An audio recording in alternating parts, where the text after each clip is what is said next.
Hey again. What I want to talk in this video, I want to talk about input data. If you see in the previous video, we just give the variable data directory like name, age, department, and the pi. Now if you run it, he always give you this output. Name Hussein, age 28, department software engineering. He will never change it. But wait, what if I want to change this value? What I have to do? So I have to do something scanning from the input. So someone enter information, enter name from here, from the input. So let me talk about the input. So let me just create a new file and name it inputs, okay? And click OK. I will copy all the data information I have in the data file, this one data type, and paste it here. And let me just close other files that I'm no longer use them. So now what I want to do, I want to allow to the user to enter the name from a screen. So what to do that, just I write next line. So next line, when I write just next line, or sorry, read line, not next line, read line, he will totally understand this function in Kotlin. That's mean, hey, read whatever the user input here.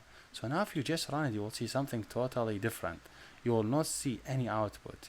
He will be in these steps and he will not pass unless you enter the name.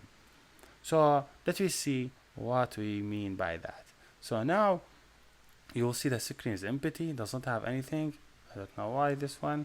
So wait, see, he doesn't have anything. You just see have this one waiting you for entering anything.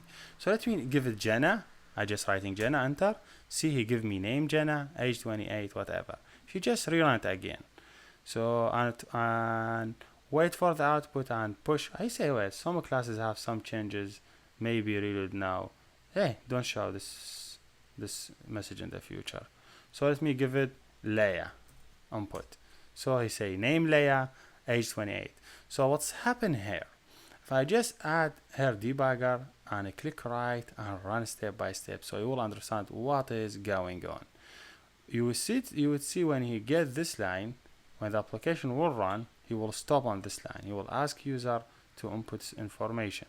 So when the user here enter information, let me suppose I enter Jenna, okay, he just input the information. The way I just add this one in wrong place. I have to add it, let me suppose add it here and just wait, sorry. Add it again here, just click right, select debug, make sure you select debug. So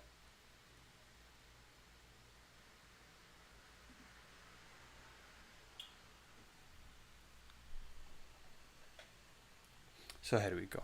If you see, when I select debug, he just stop on this line. He doesn't have anything. Now if I just click run, now he waits. See, he doesn't move to any step. He wait me to enter information. He is in this line now. Let me enter Rana. Click enter, he just go to the next line. So he just read from the input. He read the word Rana and he added in this variable. Now the name have Rana. Age have already 28. That variable defined and he could print the information for you. So this is basically how you read string from the screen. Really easy, just read. But it's better to make it more professional, like here asking user, showing him some message like print line. You ask him, hey, enter name, okay? So he will understand. It's better to use a print, not a print line, so he could add it near it. So now just click run, he will see word print, he asks him to enter name, so he will understand, hey, I know I need to enter my name. So wait for a second and see what is going on. So now in the screen he will ask him to enter his name. See, he's asking him enter your name. See, enter name. Let me suppose Ahmad, whatever, this name. Enter, he say your name, your age, whatever, software engineering. So did you see the message how it's benefit? Print. What the difference between a print and a print line? If you just print line, he will not allow you to write beside the name. So now you see here we write the beside the message. But if we say print line, he will ask us to enter information in a new line, which is, I don't think we prefer it. Like we don't prefer to see. See, he just allow us to enter information next line, not beside the variable. Okay, so yes. So basically print is better. Let me do same process for the age. So if I just go here, add same thing for age, enter age. I do same thing for department. I say enter department. Okay, but wait, department is string. I could do this way. Also read line. Okay, because read line reading string from the screen. And also age, if I say read line, it will not work with the age, because age now I didn't define anything. He considered the age as he will not have any problem for this thing, because read line he will return string. When he will add the string instead of variable age, he will consider age as a string. He will not consider it as an integer. So to make sure age should be integer, you say, hey, semicolon integer. That means any data coming here should be integer. But see, he give you error, because read line he will read whatever line inputted here. He will read it as a string. Even you enter 28, he will consider it as a string. So you need to change it. What you need to change it to integer. Okay, but change it to integer. Just say dot to integer, and you should be okay. But maybe you have problem, and maybe you will be okay. But I believe you will be okay if you just say read line.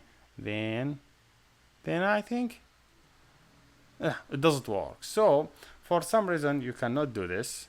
You say, hey, nullable inserted, you have to add this thing, because this means we are expecting input null.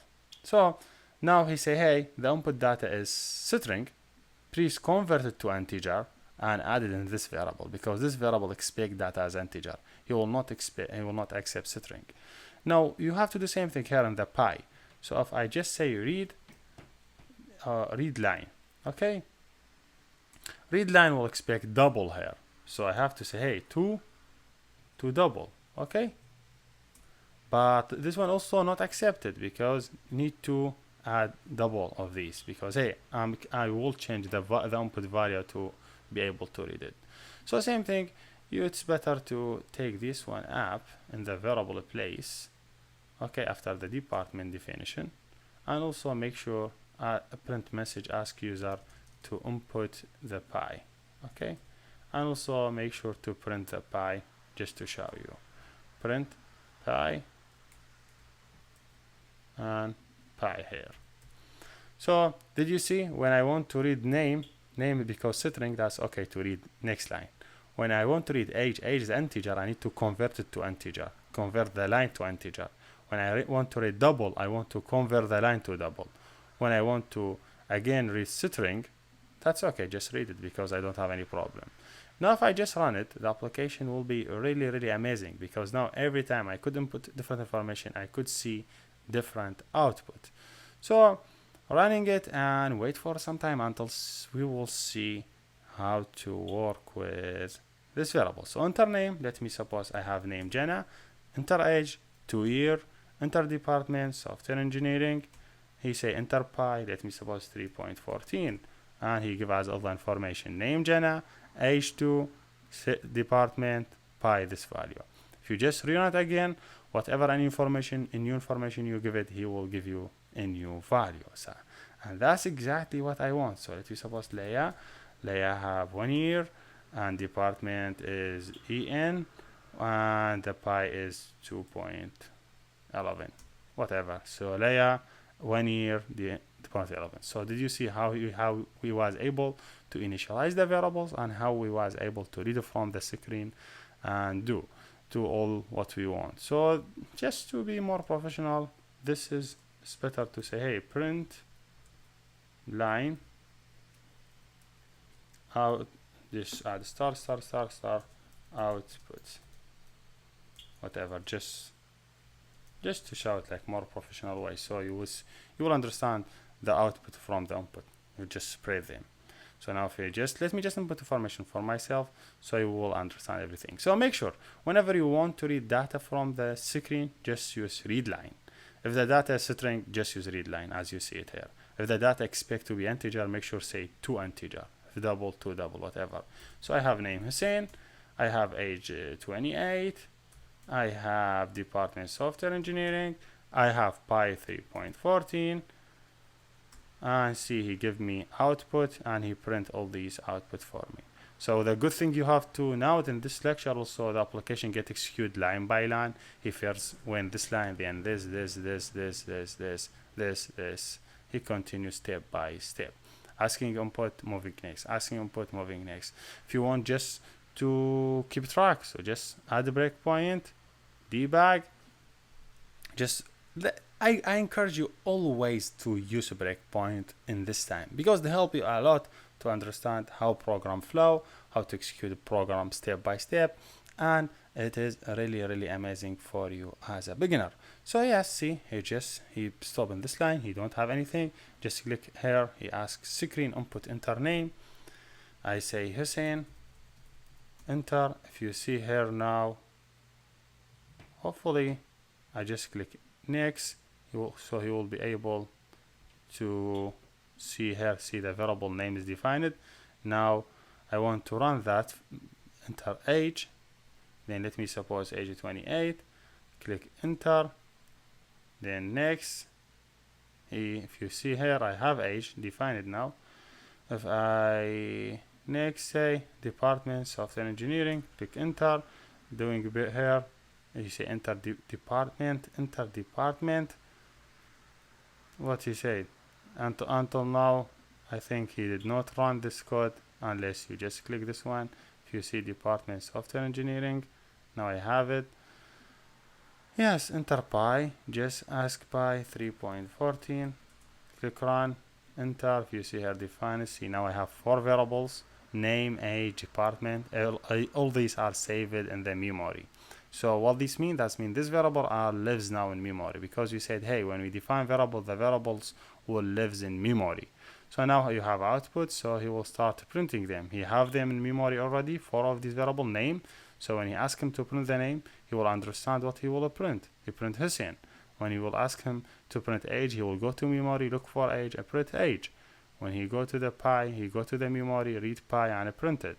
When he go to the next, everything, and he done. So this is basically what I want to teach you in this video. Here we done, and thank you for watching, and see you next.